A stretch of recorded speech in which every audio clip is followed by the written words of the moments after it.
espoiru jeunesse ñoom lañ bëgg a këpp donte mënuñu koo këpp mais moom lañ bëgg a këpp laa wax. yaa ngi dégg. te am na ndaw ñoo xamante ne bi fi mu toll nii damm nañ seen moral ci njalbeen gi nii. loolu lu baax la maanaam nañ nekk gaynde gu ñu jam. yaa ngi dégg.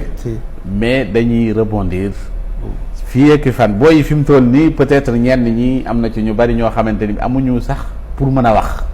amuñu sax xamatuñu sax fu ñu war a teg seen tànk. mais loolu. fii ak benn fan ñaari fan day mel ni Ousmane Sonko mosut a génn ci mbir yi te booy dinañ remobiliser wu waat. nekkaat yor communication bi comme niñ ko doon yoree. di xaar nag genn ndigal képp jib. ñu wan président Macky Sall ne ko ak gouvernement bi nga xamante ni bii tey ñoom ñoo doxal lii. ñu wan leen ne leen ñun mënu leen ci ñun lenn. te it ki nga xam ni moom mooy Ousmane Sonko mi nga xamante ni bi daf ñu promettre loo xamante ni bii tey moom lañ yaakaaroon ci moom ngir mu génne ñu ci li ñu nekk situation bi ñu nekk ngeen jël ko dugal ko ci kaso bi benn projet képp dong moom lañ am muy.